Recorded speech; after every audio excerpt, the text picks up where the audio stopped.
서진아, 그 옷 진짜 오래됐다. 나 대학 때 입던 거 아니야? 이 한마디가 제 가슴에 박혔을 때 저는 아무 말도 할 수 없었습니다. 레스토랑 안은 웃음소리와 와인 잔이 부딪히는 소리로 가득했지만 제 귓가에는 그 말만 맴돌았습니다. 졸업 전시회 기념 모임이라는 이름으로 모인 자리였지만 사실 저는 그날 제가 얼마나 변했는지, 아니 얼마나 변하지 못했는지를 확인하러 온 것 같았습니다. 그리고 이런 상황이 벌어진 데에는 아주 충격적인 이유가 있었습니다. 자, 잠깐만요. 지금 이 이야기를 듣고 계신 여러분은 어디에 계신가요? 몇 살이고 무엇을 하면서 듣고 계신지 댓글로 꼭 남겨주세요. 여러분의 이야기가 궁금합니다. 모임 날짜가 잡혔을 때부터 저는 긴장했습니다. 미술대학을 졸업한 지 벌써 20년 가까이 지났고 그 사이 제 삶은 많이 달라졌습니다. 결혼하고 아이를 낳고 그림 대신 살림을 하게 됐습니다. 처음에는 잠깐 쉬는 거라고 생각했는데 어느새 전업주부라는 단어가 제 직업란에 자리 잡았습니다. 나쁜 건 아니었습니다. 아이는 사랑스러웠고 남편도 괜찮은 사람이었으니까요. 다만 가끔, 아주 가끔 제 안에서 무언가가 조용히 사라지고 있다는 느낌을 받을 때가 있었습니다. 모임 일주일 전 저는 옷장을 뒤졌습니다. 평소 입던 청바지와 니트는 너무 평범해 보였고 그렇다고 새 옷을 살 여유도 마음도 없었습니다. 결국 옷장 깊숙한 곳에서 꺼낸 것은 결혼 전에 입던 네이비 원피스였습니다. 약간 낡았지만 깔끔했고 제 몸에는 여전히 맞았습니다. 거울 앞에 서서 한참을 들여다봤습니다. 괜찮아 보였습니다. 아니, 괜찮다고 스스로를 설득했습니다. 레스토랑에 도착했을 때 저는 입구에서 한참을 망설였습니다. 유리문 너머로 보이는 친구들은 모두 화려했습니다. 명품 가방을 테이블 옆에 걸쳐놓고 반짝이는 액세서리를 하고 자신 있는 표정으로 이야기를 나누고 있었습니다.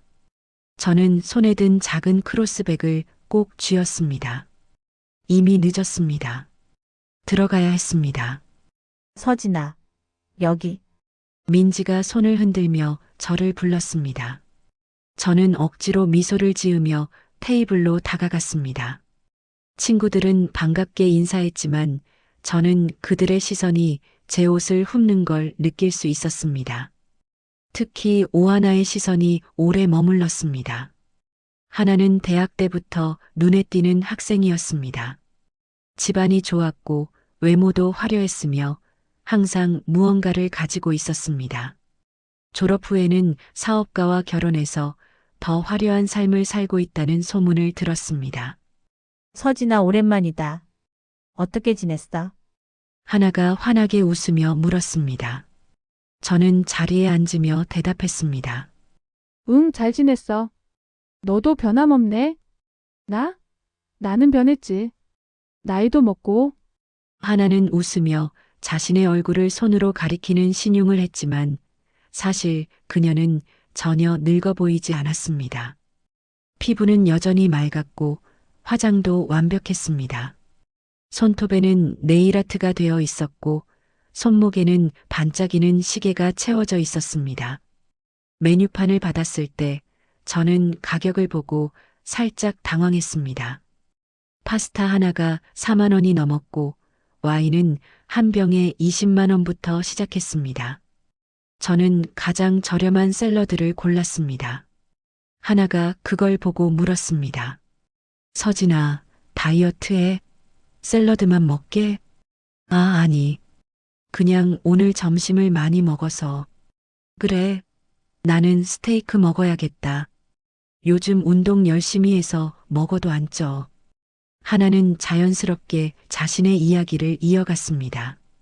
PT를 일주일에 3번 받는다는 이야기, 최근에 제주도에 별장을 샀다는 이야기, 남편이 새 사업을 시작했다는 이야기.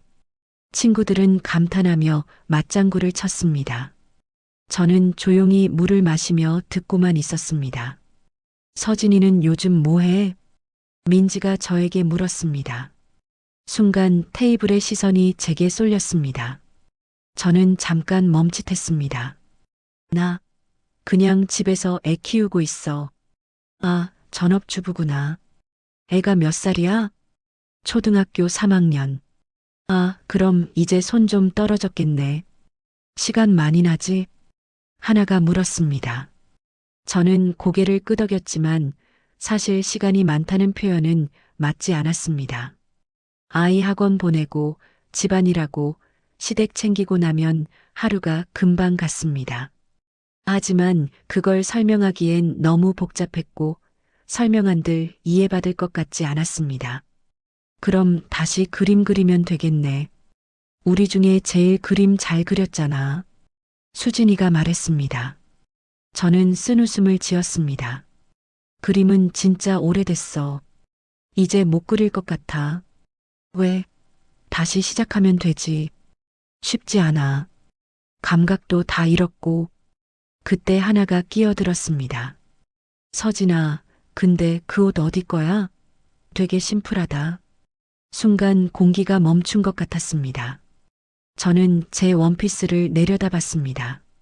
하나의 말투는 가볍고 친근했지만 그 안에는 무언가 날카로운 것이 숨어 있었습니다. 응, 예전에 샀던 거. 아, 그래. 나도 그런 느낌 받았어. 뭔가 옛날 스타일 같은. 하나는 웃으며 말했지만 저는 얼굴이 뜨거워지는 걸 느꼈습니다. 다른 친구들은 아무 말 없이 자기들끼리 이야기를 이어갔습니다. 민지가 최근에 산 가방 이야기를 꺼냈고 수진이는 아이 영어 학원에 대해 떠들었습니다. 저는 그 사이에서 점점 작아지는 기분이었습니다.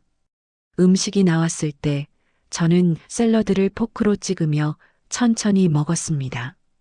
하나의 스테이크는 접시 위에서 육즙이 흘렀고 그녀는 만족스러운 표정으로 칼을 넣었습니다.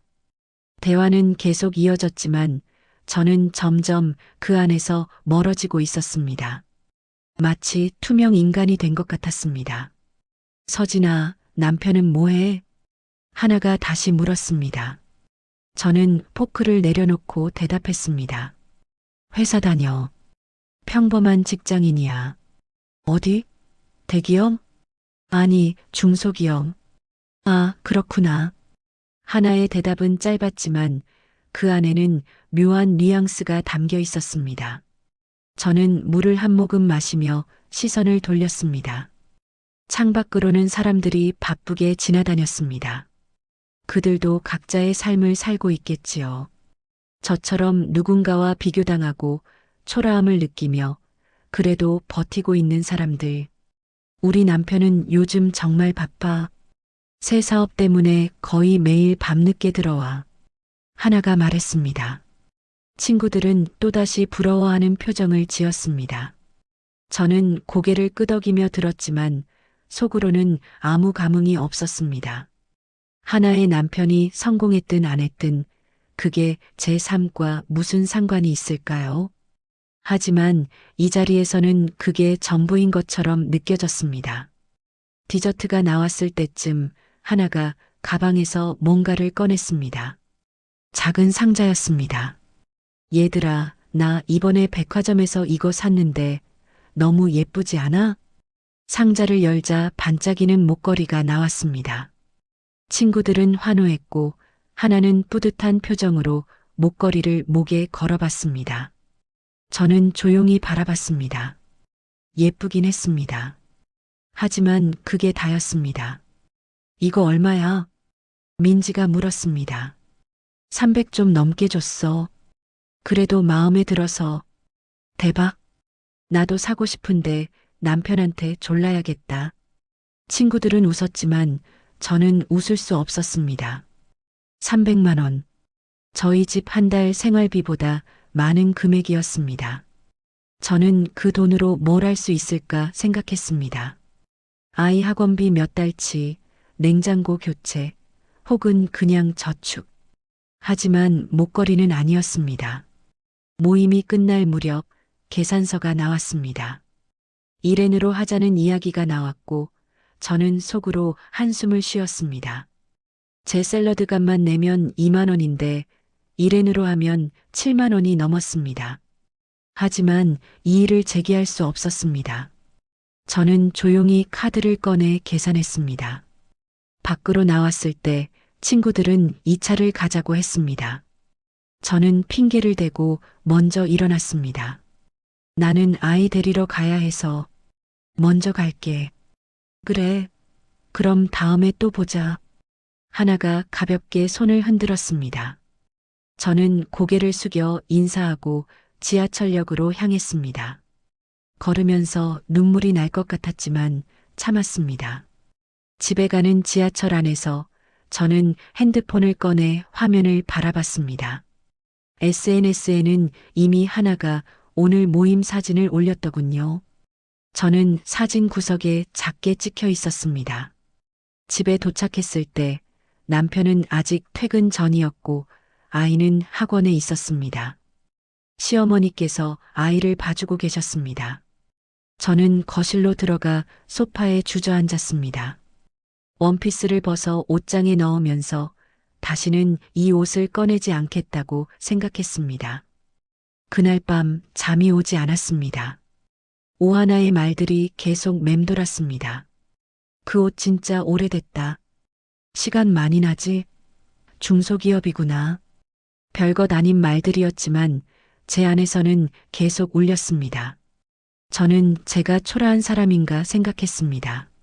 아니, 언제부터 이렇게 작아졌을까 생각했습니다. 그리고 그때 제 머릿속에 한 가지 생각이 스쳤습니다. 과연 오하나의 삶은 정말 저렇게 완벽할까? 아니면 그저 겉모습만 그런 걸까?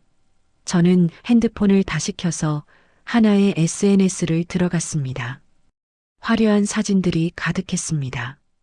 여행, 맛집, 명품, 파티, 모든 게 완벽해 보였습니다. 하지만 뭔가 이상했습니다. 너무 완벽했습니다. 모임 다음 날 아침 핸드폰 알림이 계속 울렸습니다. 저는 눈을 비비며 화면을 확인했습니다. 단톡방이었습니다. 미대 20기 동창회라는 이름의 그룹 채팅방. 어젯밤 하나가 만들었다고 공지를 올렸던 곳이었습니다. 저는 별 기대 없이 들어갔습니다. 메시지는 이미 50개가 넘어 있었습니다. 대부분 어제 모임 사진과 후기였습니다.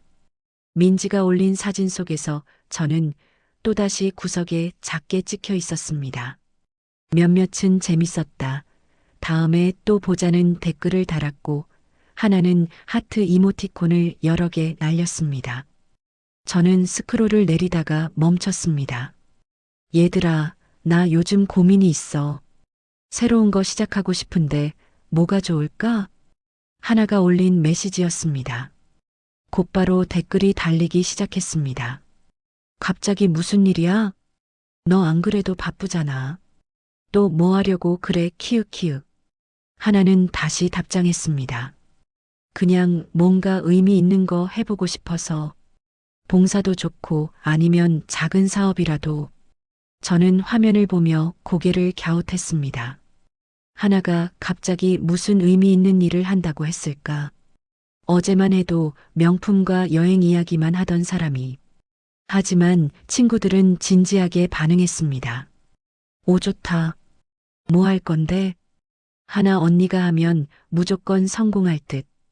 저는 핸드폰을 내려놓고 아침 준비를 시작했습니다. 아이를 깨우고 아침밥을 차리고 도시락을 싸는 동안 핸드폰은 계속 울렸습니다. 단톡방은 여전히 활발했습니다. 아이를 학교에 보내고 집으로 돌아왔을 때 저는 다시 핸드폰을 집어들었습니다. 그때 한 메시지가 눈에 들어왔습니다. 서진이도 예전에 뭐 하려고 했었잖아? 공방인가 뭔가. 수진이가 쓴 글이었습니다. 저는 심장이 철렁했습니다. 공방. 그건 제가 몇 년 전부터 꿈꿔왔던 일이었습니다. 작은 도자기 공방을 열어서 사람들에게 취미 수업을 해주는 것. 대학 때 도예를 전공했던 저에게는 언젠가 꼭 이루고 싶은 소박한 꿈이었습니다. 몇 년 전 친구들과 밥을 먹다가 그 이야기를 꺼낸 적이 있었습니다. 그때는 다들 좋다고 했습니다. 응원한다고도 했습니다. 하지만 실제로 시작하지는 못했습니다. 자금도 부족했고 용기도 없었습니다. 하나가 답장을 달았습니다. 아, 맞다. 서진이 그런 거 하려고 했었지. 근데 아직도 하는 거야? 저는 키보드 위에 손가락을 올렸다가 다시 내렸습니다. 뭐라고 답해야 할까요? 아직 못했다고? 아니면 준비 중이라고? 둘 다 거짓말 같았습니다. 결국 저는 간단하게 답했습니다. 아직 준비 중이야. 하지만 메시지를 보낸 순간 후회가 밀려왔습니다. 준비 중이라는 말은 너무 애매했습니다. 실제로는 아무것도 하지 않고 있었으니까요. 하나는 곧바로 답장을 보냈습니다. 아, 그래. 요즘은 그런 거 하기 힘들지 않아? 공방 같은 거. 왜? 제가 물었습니다. 하나는 길게 답장을 이어갔습니다. 요즘은 다들 온라인으로 배우잖아. 굳이 공방까지 찾아가는 사람이 있을까? 그리고 임대료도 비싸고 재료비도 만만치 않을 텐데. 솔직히 요즘 그런 오프라인 사업은 너무 리스크가 큰 것 같아. 다른 친구들도 거들었습니다. 맞아. 요즘은 유튜브로 다 배우는 시대잖아. 공방은 진짜 운영하기 힘들 거야. 서진아, 차라리 다른 거 생각해봐. 저는 화면을 보며 가슴이 답답해졌습니다. 친구들은 걱정하는 척했지만 그 말 속에는 제 꿈을 깎아내리는 무언가가 있었습니다. 저는 답장을 하지 않았습니다. 그냥 핸드폰을 내려놓고 설거지를 시작했습니다. 그릇을 씻으면서도 머릿속은 복잡했습니다. 점심을 먹고 빨래를 널고 장을 보러 갔다가 돌아왔을 때쯤 단톡방은 더 시끌벅적해졌습니다. 저는 소파에 앉아 스크롤을 올렸습니다. 그리고 멈췄습니다. 하나가 올린 긴 글이 있었습니다. 얘들아, 나 진지하게 생각해봤는데 작은 공간 하나 만들어 볼까 해. 사람들이 와서 힐링할 수 있는 곳. 도자기도 만들고 그림도 그리고 차도 마시고. 요즘 사람들 스트레스 많잖아. 그런 공간이 필요할 것 같아서. 어때? 저는 눈을 의심했습니다. 도자기, 힐링 공간. 그건 제가 몇 년 동안 생각해왔던 아이디어였습니다. 친구들에게 이야기했던 바로 그 내용이었습니다. 하나는 분명히 들었을 것입니다. 그런데 지금 자기 아이디어인 것처럼 말하고 있었습니다. 댓글은 빠르게 달렸습니다. 대박! 완전 좋은데? 하나 언니 센스 봐. 역시, 나 첫 손님 할게. 위치는 어디로 생각해? 하나는 신이 나서 답장을 이어갔습니다. 아직 구체적이진 않은데 강남이나 성수동 쪽으로 생각 중이야. 인테리어도 예쁘게 하고 인스타 감성으로. 저는 핸드폰을 꽉 쥐었습니다. 손이 떨렸습니다. 이건 명백히 제 아이디어였습니다. 하나는 분명히 알고 있었습니다.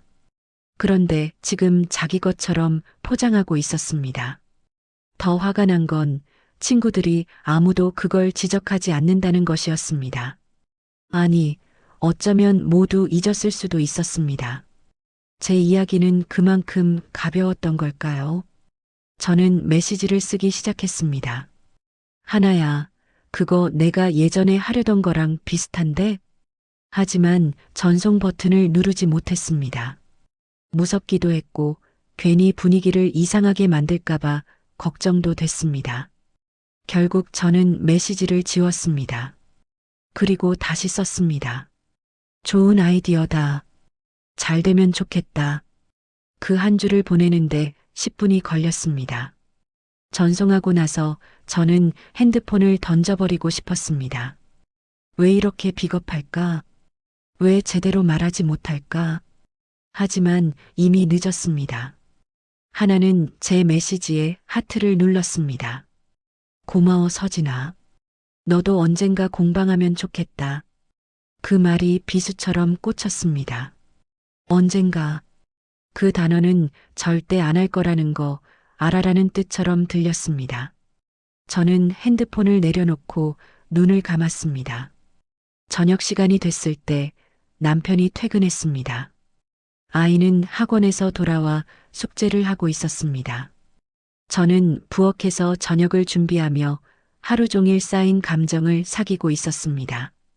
남편이 물었습니다. 오늘 무슨 일 있어? 표정이 안 좋은데. 아니, 아무것도 아니야. 그래. 남편은 더 묻지 않았습니다. 저는 고마우면서도 허전했습니다. 사실 이야기를 들어주길 바랐던 것 같습니다. 하지만 뭐라고 말해야 할까요? 친구가 내 아이디어를 가져갔다고? 그게 뭐 대수냐고 할 것 같았습니다. 밤에 다시 단톡방을 확인했을 때 하나는 이미 공간 렌트 업체에 연락했다는 메시지를 올렸습니다. 사진까지 첨부했습니다. 깔끔한 상업 공간이었습니다.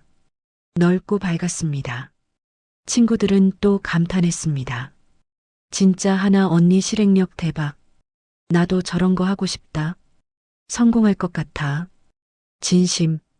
저는 화면을 끄고 이불을 뒤집어 썼습니다. 잠이 오지 않았습니다. 머릿속에는 하나의 얼굴이 계속 떠올랐습니다. 그리고 제가 몇 년 동안 꿈꿔왔던 공방의 모습도 떠올랐습니다. 작고 따뜻한 공간, 흙을 만지는 사람들의 얼굴, 완성된 도자기를 들고 웃는 모습들, 그 모든 게 이제 하나의 것이 되는 건가요? 며칠 후, 하나는 단톡방에 구체적인 계획을 올렸습니다. 오픈 날짜, 수업 커리큘럼, 가격까지. 모든 게 제가 생각했던 것과 비슷했습니다. 아니, 더 화려했습니다. 하나에게는 자금이 있었고, 인맥이 있었고, 실행력이 있었습니다. 저에게는 아무것도 없었습니다. 그저 오래된 꿈만 있었을 뿐입니다. 서진아, 너도 같이 할래? 강사로. 하나가 갑자기 제게 제안했습니다. 다른 친구들은 좋은데? 서진이 실력 좋잖아라고 댓글을 달았습니다. 저는 한참을 멍하니 화면을 바라봤습니다. 강사로 같이 하자고요. 제 꿈을 제가 남의 밑에서 실현하라고요. 저는 답장을 썼습니다. 생각해 볼게. 하지만 속으로는 이미 답을 정했습니다. 절대 안 한다고. 차라리 아무것도 안 하는 게 낫다고. 하나의 공간에서 하나의 이름으로 하나의 계획대로 움직이는 건 견딜 수 없었습니다. 저는 비겁했지만 그렇다고 완전히 자존심을 버릴 수는 없었습니다. 그날 밤 저는 오랜만에 옛날 노트를 꺼냈습니다. 몇 년 전 공방 계획을 적었던 노트였습니다. 스케치도 있었고 예산안도 있었고 수업 커리큘럼도 있었습니다. 손때 묻은 종이들을 넘기며 저는 울컥했습니다. 이 모든 게 허무하게 느껴졌습니다. 제가 준비했던 시간들, 고민했던 밤들, 상상했던 미래들, 다 어디로 간 걸까요? 핸드폰이 다시 울렸습니다. 하나였습니다. 개인 메시지였습니다. 서진아, 진심으로 같이 하면 좋겠어. 내가 도자기는 나보다 훨씬 잘하잖아. 내가 공간 만들고 운영하면 너는 수업만 하면 돼. 어때? 저는 답장을 쓰지 않았습니다. 그냥 핸드폰을 뒤집어 놓고 천장을 바라봤습니다. 하나는 진심일까요? 아니면 그저 자기 사업을 위해 저를 이용하려는 걸까요? 저는 알 수 없었습니다. 하지만 한 가지는 확실했습니다. 이 상황이 계속된다면 저는 점점 더 작아질 거라는 것. 한 달이 지났습니다. 그 사이 하나의 공간은 빠르게 구체화됐습니다. 단톡방에는 매일같이 진행 상황이 올라왔습니다.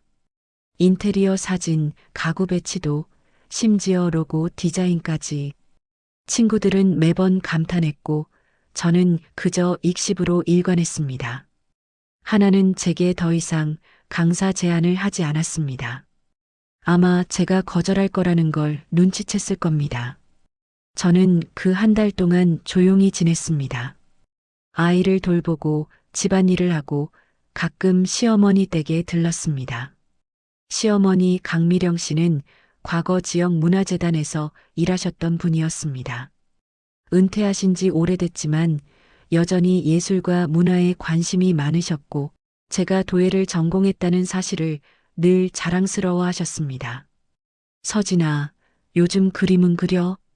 시어머니께서 차를 따라주시며 물으셨습니다. 아니요, 요즘은 바빠서요. 바쁘긴. 애 하나 키우는데 뭐가 그리 바빠. 시간 내서 다시 시작해봐. 저는 쓴웃음을 지었습니다. 시작하고 싶었습니다. 하지만 어디서부터 어떻게 해야 할지 몰랐습니다. 그리고 무엇보다 용기가 없었습니다. 그러던 어느 날 단톡방에 폭탄 같은 메시지가 올라왔습니다. 얘들아, 대박 소식? 이탈리아에서 유명한 도예 디자이너가 한국 온대. 아나, 언니가 프라이빗 워크숍 자리 잡았어. 민지가 올린 글이었습니다. 곧바로 하나가 링크를 첨부했습니다. 마르코 로시라는 이탈리아 디자이너였습니다. 저는 그 이름을 알고 있었습니다. 유럽에서 활동하는 유명한 도예가이자 디자이너였습니다.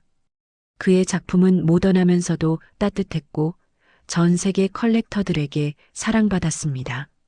하나가 설명을 이어갔습니다. 마르코가 한국에 일주일 일정으로 오는데 프라이빗 워크숍을 한대. 소수 정예로. 내가 우리 공간에서 할 수 있게 섭외했어. 너희들 다 초대할게. 친구들은 열광했습니다. 진짜? 대박? 하나 언니 인맥 뭐야, 디귿디귿. 나 무조건 갈게. 저는 화면을 보며 심장이 뛰었습니다. 마르코 로시를 직접 만날 수 있다니. 그의 작품을 보고 이야기를 듣고 어쩌면 조언도 받을 수 있을지 모른다는 생각에 설렜습니다. 하지만 동시에 불안했습니다. 이게 정말 저를 위한 초대일까? 모두 다음 주 토요일 오후 2시에 와. 드레스 코드는 비즈니스 캐주얼로. 하나의 메시지였습니다. 저는 캘린더를 확인했습니다. 다음 주 토요일. 아이는 남편이 봐줄 수 있었습니다. 저는 참석합니다라는 답장을 보냈습니다. 그리고 일주일 내내 초조하게 기다렸습니다. 토요일 아침 저는 옷장 앞에서 한참을 고민했습니다. 비즈니스 캐주얼. 저에게는 애매한 드레스 코드였습니다. 결국 검은색 슬랙스에 흰색 블라우스를 골랐습니다. 무난했지만 단정해 보였습니다. 화장도 평소보다 조금 진하게 했습니다. 워크숍 장소는 성수동이었습니다. 하나가 렌트한 공간이었습니다.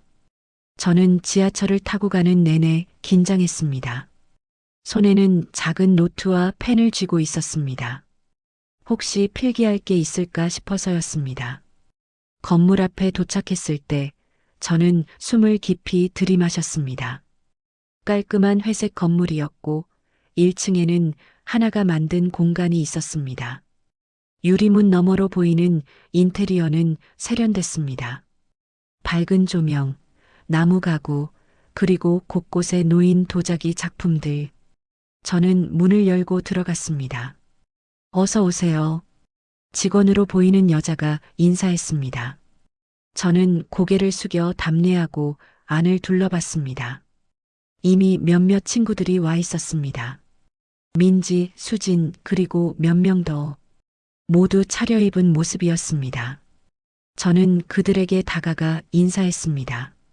서진아, 왔어? 민지가 반갑게 맞아줬습니다. 응. 너희 언제 왔어?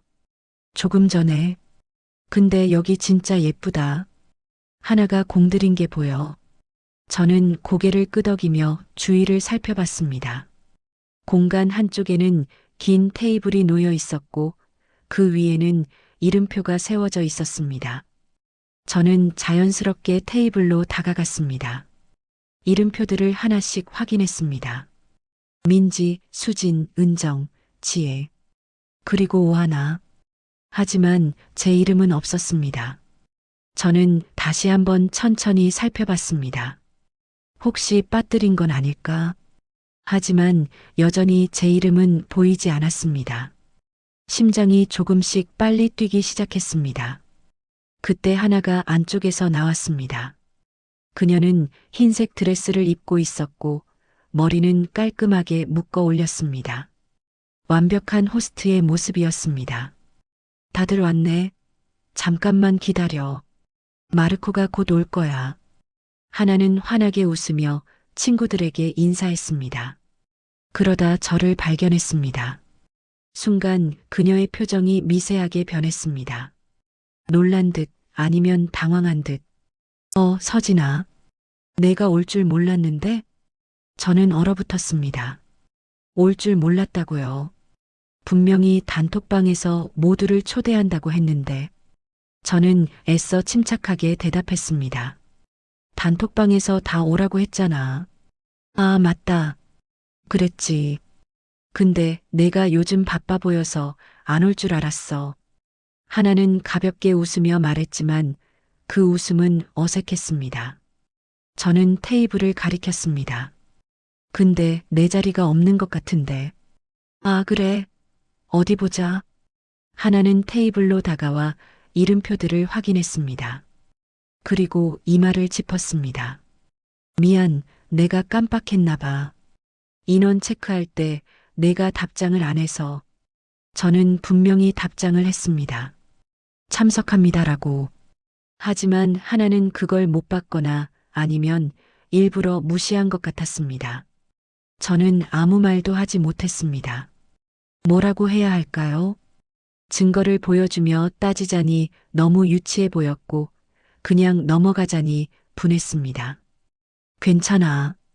자리 하나 더 만들면 되지. 하나는 직원에게 손짓했습니다. 곧 간이 의자가 하나 추가됐습니다. 테이블 끝자락 다른 의자들과는 조금 떨어진 자리였습니다. 저는 그 의자에 앉았습니다. 친구들은 아무 말 없이 자기들끼리 대화를 이어갔습니다. 저는 혼자 조용히 앉아 있었습니다. 30분쯤 지났을 때 문이 열리며 한 남자가 들어왔습니다. 마르코 로시였습니다. 50대 초반으로 보이는 그는 회색 머리에 검은 뿔테 안경을 쓰고 있었습니다. 캐주얼한 셔츠와 청바지를 입었지만 분위기는 세련됐습니다. 안녕하세요, 여러분. 그는 유창한 영어로 인사했습니다. 하나가 통역을 맡았습니다. 마르코는 자신의 작업 철학과 최근 프로젝트에 대해 이야기하기 시작했습니다. 저는 귀를 쫑긋 세우고 들었습니다. 그의 말 하나하나가 가슴에 와닿았습니다. 도자기는 단순한 사물이 아니라 만드는 사람의 감정과 시간이 담긴 그릇이라는 이야기. 완벽함보다 진정성이 중요하다는 이야기. 1시간쯤 지났을 때 하나가 일어났습니다. 마르코, 제가 최근에 만든 작품들을 보여드려도 될까요? 물론입니다. 하나는 테이블 옆 선반으로 갔습니다. 그리고 몇 개의 도자기를 꺼냈습니다. 저는 그 도자기들을 보는 순간 숨이 멎었습니다. 그건 제가 만든 것이었습니다. 몇 년 전 공방 준비를 하면서 시제품으로 만들었던 작품들이었습니다. 작은 찻잔, 접시, 그리고 꽃병. 모두 제 손으로 빚고 유약을 바르고 구워낸 것들이었습니다. 그런데 지금 하나가 그걸 들고 있었습니다. 이건 제가 최근에 디자인한 라인입니다. 미니멀하면서도 따뜻한 느낌을 주고 싶었어요. 하나가 마르코에게 설명했습니다. 저는 자리에서 일어나고 싶었습니다. 아니라고 말하고 싶었습니다. 저건 제 작품이라고 외치고 싶었습니다. 하지만 목소리가 나오지 않았습니다. 다리도 떨렸습니다. 마르코는 작품을 손에 들고 천천히 살펴봤습니다. 흥미롭네요. 형태가 독특합니다. 어떻게 이런 곡선을 만들었죠? 손으로 직접 빚었어요. 물레를 쓰지 않고요. 하나는 자신 있게 대답했습니다. 저는 주먹을 쥐었습니다. 손으로 직접 빚은 건 맞습니다. 하지만 그걸 만든 건 저였습니다. 저는 그 작품을 하나에게 준 적이 없었습니다. 어떻게 저걸 가지고 있는 걸까요?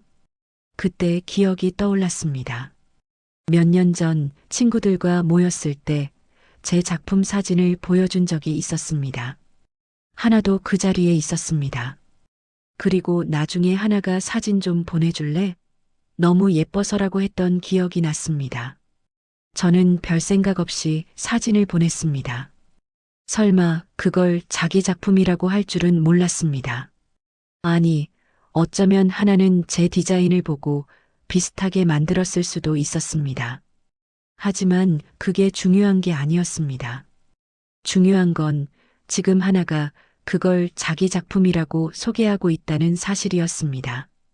이 디자인 상업화할 계획이 있나요? 마르코가 물었습니다. 네, 제 공간에서 판매할 예정이에요. 한정판으로요. 좋은 생각입니다. 시장성이 있어 보이네요. 마르코는 고개를 끄덕이며 작품을 내려놓았습니다. 하나는 뿌듯한 표정으로 미소 지었습니다. 친구들은 박수를 쳤습니다. 저는 그 소리가 귀를 찢는 것 같았습니다. 저는 참을 수 없었습니다. 떨리는 목소리로 말을 꺼냈습니다. 저기, 잠깐만요. 모두가 저를 돌아봤습니다.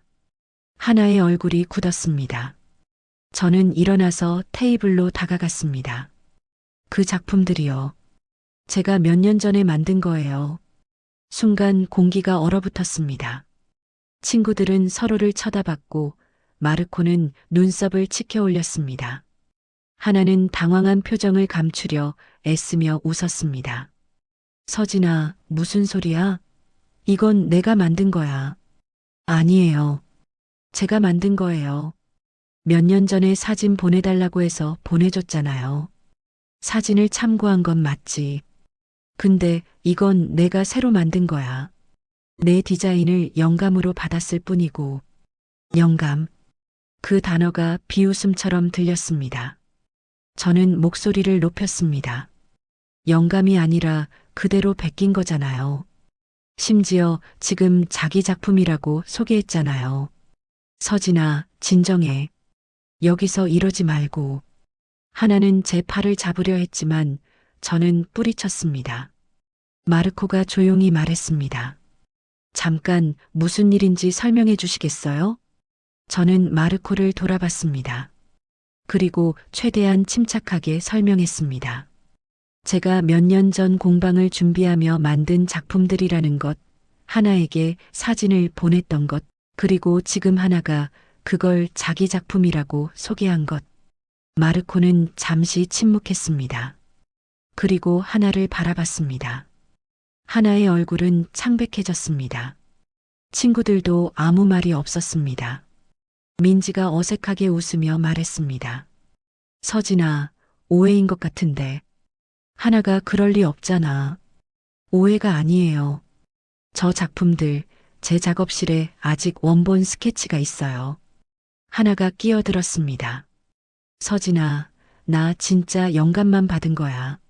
내 허락도 받았고. 언제요? 언제 허락 받았어요?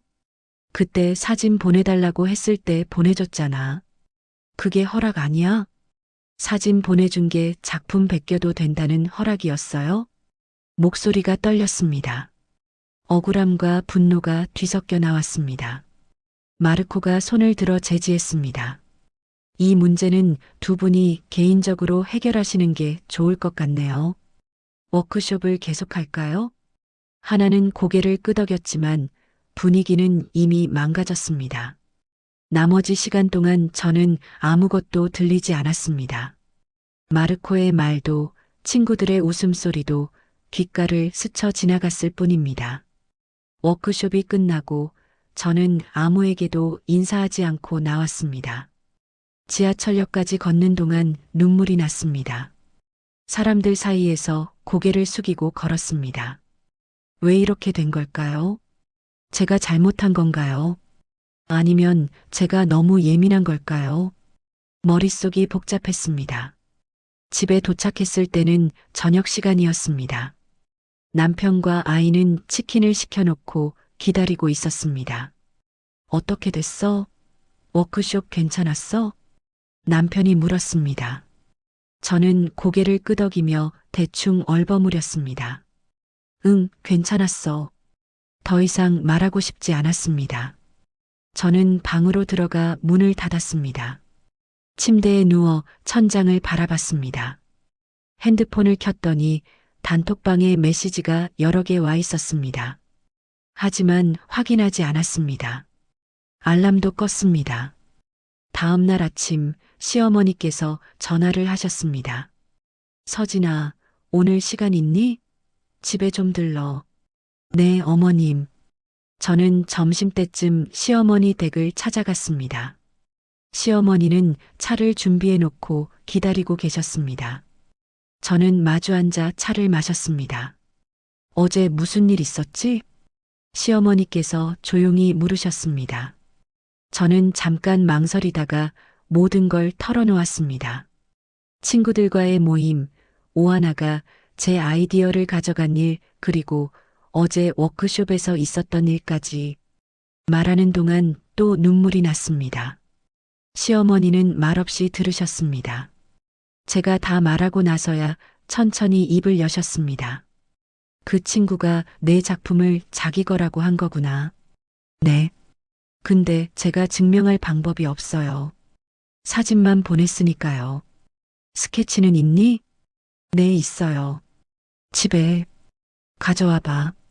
저는 집에 돌아가 오래된 스케치북을 꺼냈습니다. 공방 준비하던 시절 그린 도안들이 가득했습니다. 날짜도 적혀 있었습니다. 몇 년 전 날짜였습니다. 저는 그걸 들고 다시 시어머니 댁으로 갔습니다. 시어머니는 스케치북을 천천히 넘기셨습니다. 한 장 한 장 꼼꼼히 보셨습니다. 그리고 고개를 끄덕이셨습니다. 서진아, 이건 내가 숨길 게 아니라 지켜야 하는 거야. 어떻게요? 내가 만든 거니까. 내 시간과 노력이 들어간 거니까. 그걸 남이 가져가게 두면 안 돼. 하지만 이미 늦었어요. 어제 마르코 앞에서 그렇게 됐는걸요. 늦지 않았어. 오히려 지금이 기회야. 시어머니는 차를 한 모금 마시고 말을 이었습니다. 나도 젊었을 때 문화재단에서 일하면서 많은 사람들을 만났어. 디자이너도 만났고, 예술가도 만났고, 사업가도 만났지. 그 인연들이 아직 남아있어. 저는 시어머니를 바라봤습니다. 내가 아는 사람 중에 디자인 업계에서 영향력 있는 사람이 있어. 한국공예디자인문화진흥원 이사를 하는 분이야. 그분한테 내 작품을 보여주면 어떨까? 저한테 그럴 자격이 있을까요? 왜 없어? 너 미대 나왔잖아. 도예 전공했잖아. 그리고 이 스케치들 봐.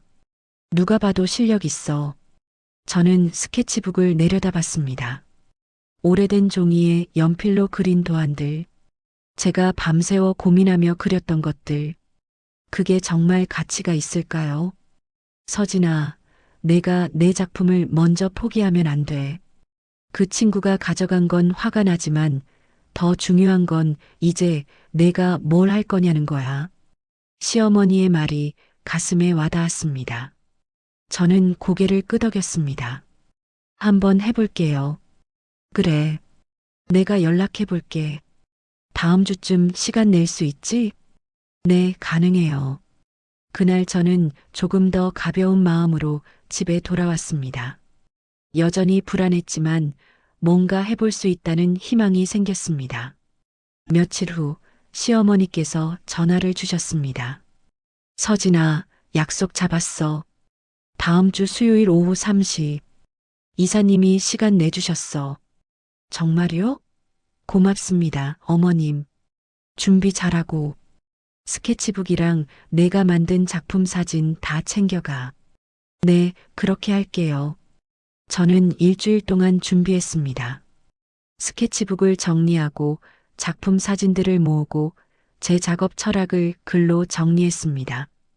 왜 도자기를 만들게 됐는지, 제가 추구하는 디자인은 무엇인지, 앞으로 어떤 작업을 하고 싶은지, 밤늦게까지 노트북 앞에 앉아 글을 썼습니다.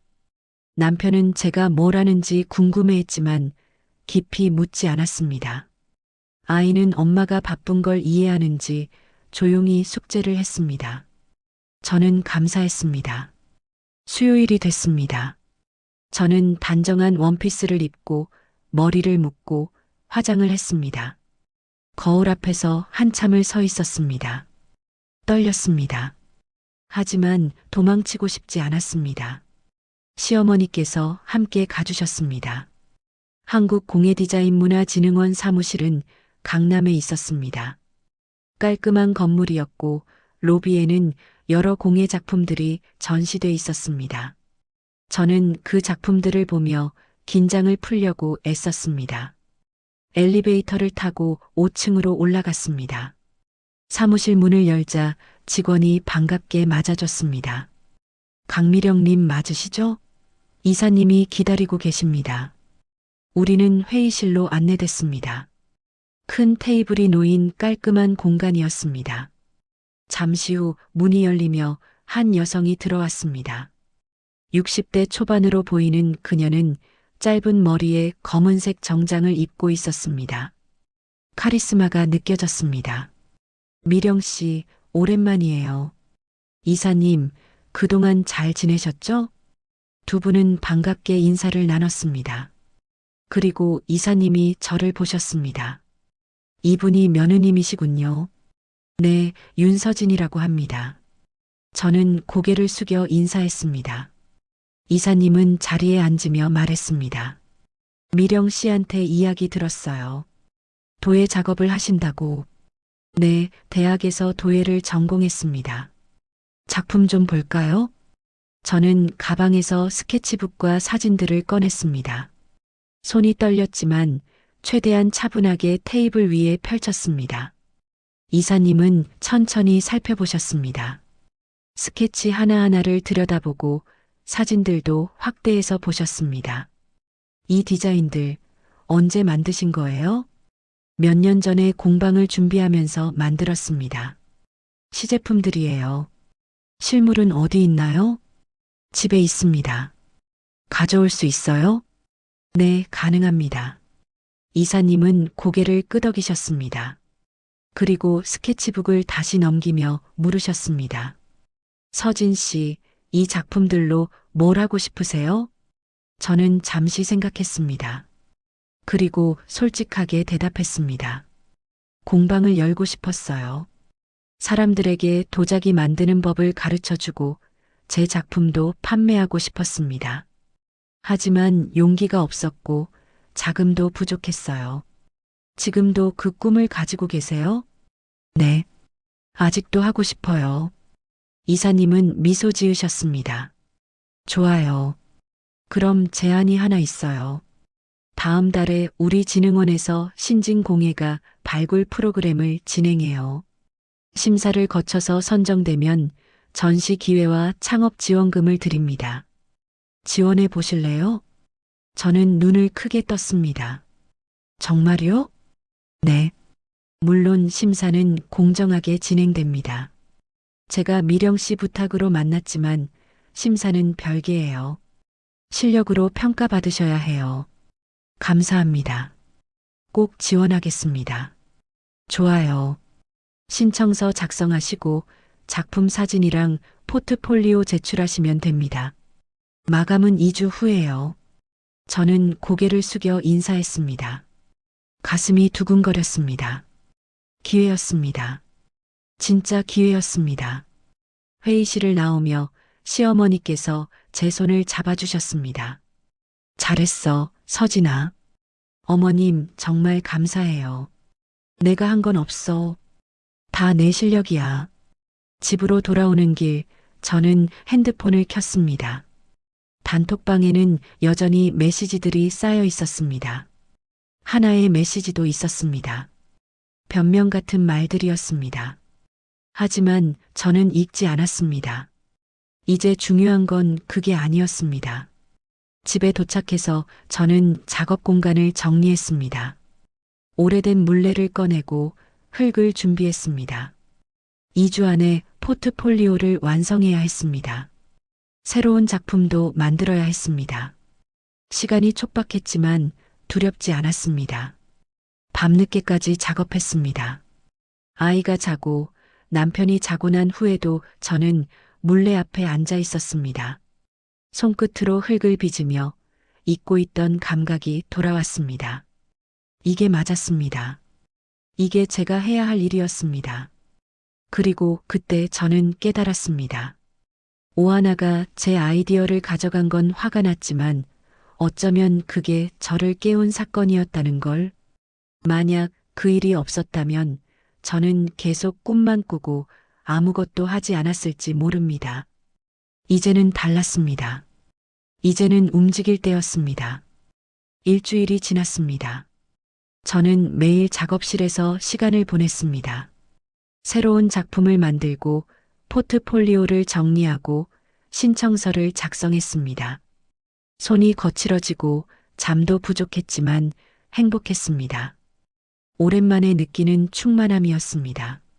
그러던 어느 날 단톡방이 또다시 시끄러워졌습니다. 알림을 꺼놨지만 민지가 개인 메시지를 보냈습니다. 서진아, 단톡방 봤어? 하나 대박 났어. 저는 별 관심 없었지만 궁금하긴 했습니다. 단톡방을 열었습니다. 하나가 올린 긴 공지였습니다. 얘들아, 진짜 대박 소식? 우리 공간이랑 라비앙스라는 프리미엄 리빙 브랜드랑 콜라보하기로 했어. 내 작품들이 그들의 2025 시즌 컬렉션에 들어가. 다음 주에 공식 발표회 있어. 댓글은 폭발했습니다. 진짜? 대박. 하나 언니 완전 성공했네. 라비앙스면 엄청 큰 브랜드잖아. 부럽다 진짜예요. 라비앙스. 저도 그 브랜드를 알고 있었습니다. 고급 홈 인테리어 제품을 만드는 곳이었습니다. 백화점에도 입점돼 있고 가격대도 높았습니다. 하나가 그런 브랜드와 콜라보를 한다니 친구들이 부러워할 만했습니다. 하나는 계속 메시지를 올렸습니다. 발표회에 너희 다 초대할게. 정장 입고 와. 기자들도 온대. 저는 핸드폰을 내려놓았습니다. 부럽지 않다고 하면 거짓말이겠지만 동시에 의심도 들었습니다. 하나가 콜라보한다는 작품들, 그게 정말 하나가 만든 것일까?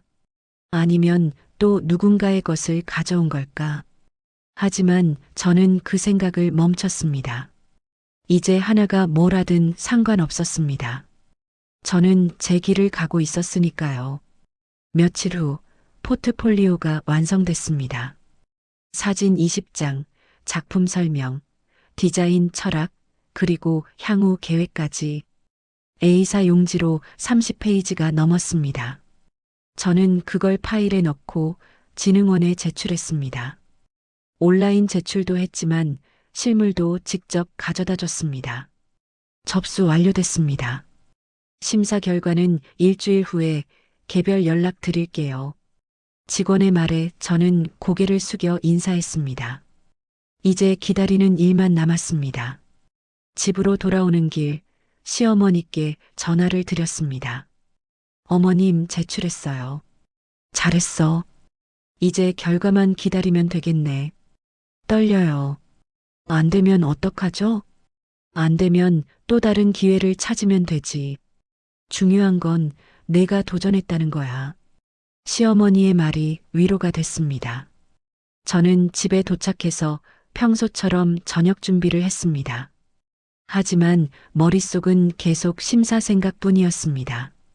그날 밤 잠이 오지 않아 핸드폰을 켰습니다. 단톡방에는 또 하나의 메시지가 있었습니다. 라비앙스 발표회 이틀 앞으로 다들 준비됐지? 친구들은 신이 나서 뭘 입을지, 어떤 메이크업을 할지 이야기하고 있었습니다. 저는 초대받지 못했습니다. 아니, 어쩌면 초대됐을 수도 있지만 하나가 의도적으로 빼먹었을 겁니다. 상관없었습니다. 사흘째 되던 날 시어머니께서 전화를 주셨습니다. 서진아, 지금 시간 있니? 네, 괜찮아요. 잠깐 나와 볼래? 할 이야기가 있어. 저는 서둘러 준비하고 시어머니 댁으로 갔습니다. 시어머니는 거실 소파에 앉아 계셨는데 표정이 묘했습니다. 심각하면서도 약간 미소가 띄어 있었습니다. 무슨 일이세요? 앉아봐. 저는 마주 앉았습니다. 시어머니는 차를 따라주며 말을 꺼내셨습니다. 이사님한테 연락이 왔어. 네. 벌써요? 아직 일주일도 안 지났는데요. 응. 그런데 이상한 일이 있대. 이상한 일이요? 시어머니는 잠시 뜸을 들이다가 말했습니다. 라비앙스라는 브랜드 알지? 저는 깜짝 놀랐습니다. 네, 알아요. 하나가 콜라보한다는 그 브랜드요. 맞아. 그런데 라비앙스 측에서 진흥원에 먼저 연락이 왔대. 신진 작가 발굴 프로그램 참가자 중에 괜찮은 도예 작품이 있냐고. 저는 숨이 멎었습니다. 그래서 이사님이 내 포트폴리오를 먼저 보냈대. 정말요? 응. 라비앙스 디자인팀이 내 작품을 보고 관심을 보였어. 실물을 보고 싶다고 했대. 저는 믿을 수 없었습니다. 라비앙스가 제 작품을 본다고요.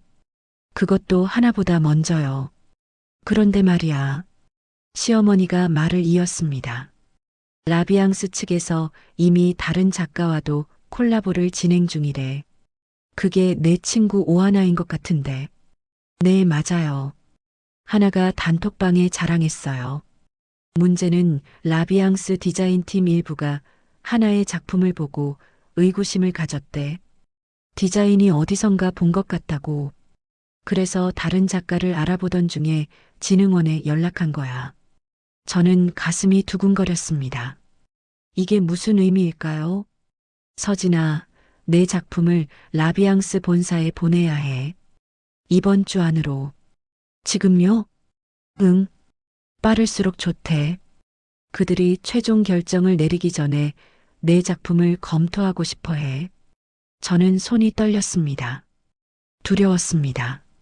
하지만 동시에 이건 기회였습니다.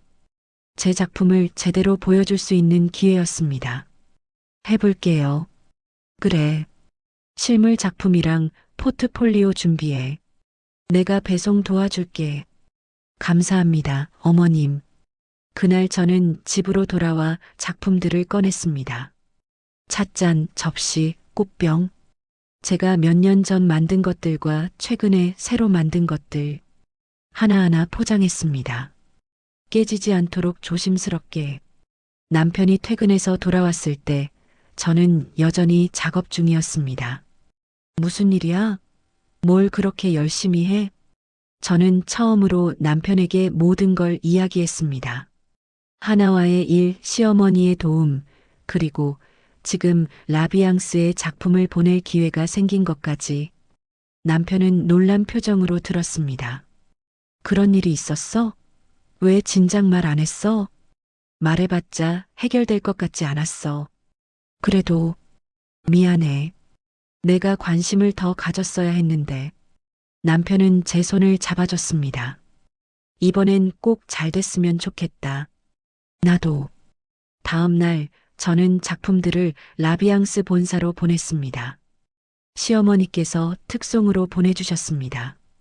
송장 번호를 받아들고 저는 한숨을 내쉬었습니다. 이제 진짜 기다림이었습니다. 이틀 후 하나의 발표회가 열렸습니다. 단톡방에는 실시간으로 사진들이 올라왔습니다. 화려한 행사장, 샴페인, 기자들. 하나는 환하게 웃으며 사진을 찍고 있었습니다. 친구들도 모두 즐거워 보였습니다. 저는 사진들을 보며 복잡한 감정을 느꼈습니다. 부럽기도 했고 씁쓸하기도 했습니다. 하지만 동시에 이제는 괜찮았습니다.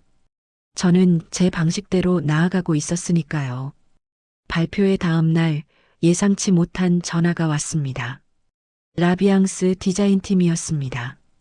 윤서진 작가님 맞으시죠? 네, 맞습니다. 작품 잘 받았습니다. 저희 팀이 검토했는데 매우 흥미롭네요. 혹시 이번 주 금요일에 미팅 가능하신가요? 네, 가능합니다. 그럼 오후 2시에 본사로 와주시겠어요? 주소 문자로 보내드릴게요. 감사합니다. 전화를 끊고 저는 멍하니 서 있었습니다. 미팅이라니 진짜 관심이 있다는 뜻이었습니다.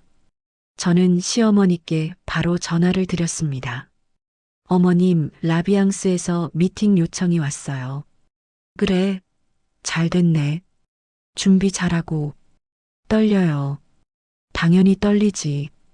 근데 서진아, 이제는 내가 당당하게 나설 차례야. 내 작품이니까. 내 시간이니까. 네, 알겠어요. 그 주 내내 저는 미팅 준비를 했습니다. 프레젠테이션 자료를 만들고 예상 질문들에 대한 답변을 정리했습니다. 옷도 새로 샀습니다. 검은색 재킷에 흰색 블라우스. 단정하면서도 프로페셔널해 보였습니다. 금요일 아침 거울 앞에 섰습니다. 화장을 하고 머리를 정리하고 옷을 입었습니다. 과거의 저와는 다른 모습이었습니다. 더 이상 움츠러든 사람이 아니었습니다. 라비앙스 본사는 청담동에 있었습니다.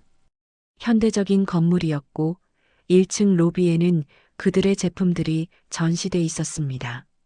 저는 숨을 깊이 들이마시고 안으로 들어갔습니다. 미팅룸에서 디자인팀 3명을 만났습니다. 팀장과 디자이너 2명이었습니다. 그들은 제 작품들을 테이블 위에 펼쳐놓고 있었습니다. 작가님 반갑습니다. 실물로 보니 더 좋네요. 팀장이 악수를 청했습니다. 저는 떨리는 손을 내밀었습니다. 감사합니다. 작품들 하나하나 다 의미가 있어 보이는데 설명 좀 해주시겠어요? 저는 준비한 대로 설명했습니다. 각 작품의 컨셉, 제작 과정, 그리고 왜 그런 디자인을 선택했는지 말하면서 점점 자신감이 생겼습니다. 이건 제 것이었습니다. 제가 만든 것이었습니다. 흥미롭네요. 사실 저희가 현재 진행 중인 콜라보가 있는데 몇 가지 의문점이 있어서요. 팀장이 조심스럽게 말을 꺼냈습니다. 작가님 작품과 비슷한 디자인이 있더라고요. 혹시 이건 어디서 영감을 받으신 건가요? 제가 몇 년 전에 만든 오리지널 디자인입니다. 스케치 날짜도 다 기록돼 있고요.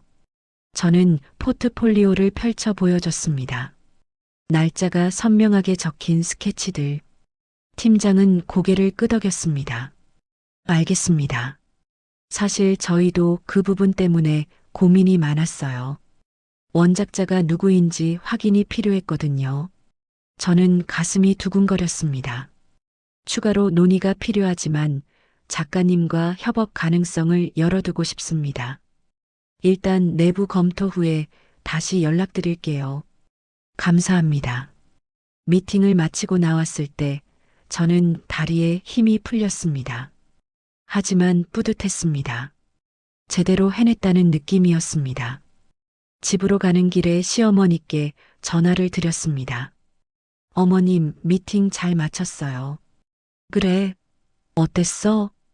긍정적이었어요. 협업 가능성도 이야기하셨어요. 잘했어, 서진아. 근데 말이야. 시어머니가 잠시 뜸을 들이더니 말했습니다. 아직 끝난 게 아니야. 내가 이제 시작하는 거야. 라비앙스든 진흥원이든 아니면 다른 곳이든 내 작품을 세상에 보여줄 기회는 많아. 중요한 건 내가 계속 나아가는 거지. 네, 알아요. 그리고 서진아, 이번에는 내가 당당하게 나서겠다고 했잖아. 그 마음 잊지 마. 안 잊을게요. 어머님, 이제 시작이야, 서진아. 시어머니의 말이 가슴에 새겨졌습니다. 이제 시작. 맞았습니다. 이제 막 시작한 것이었습니다. 집에 도착해서 저는 작업실로 들어갔습니다. 물레 앞에 앉아 흙을 만졌습니다. 차갑고 부드러운 촉감. 제가 사랑하는 감촉이었습니다. 저는 천천히 물레를 돌렸습니다. 앞으로 어떻게 될지 몰랐습니다. 라비앙스와 일이 성사될 수도 안 될 수도 있었습니다. 하나와의 일도 어떻게 마무리될지 알 수 없었습니다. 하지만 한 가지는 확실했습니다. 이제 저는 도망치지 않겠다는 것. 이제 저는 당당하게 나서겠다는 것. 이제 저는 제 작품을, 제 꿈을, 제 삶을 지키겠다는 것. 물레가 돌아가고 흙이 형태를 만들어갔습니다. 작고 서툰 시작이었지만 그건 분명히 제 것이었습니다. 그리고 그걸로 충분했습니다. 창밖으로는 해가 지고 있었습니다. 노을이 작업실 안을 물들였습니다. 저는 물레를 계속 돌렸습니다. 이제 막 시작된 이야기를 만들어가면서 오늘 사연은 여기까지입니다. 구독과 좋아요를 누르시면 앞으로도 충격적인 사연들을 빠르게 보실 수 있습니다. 구독과 좋아요는 완전 무료이니 지금 바로 클릭하세요.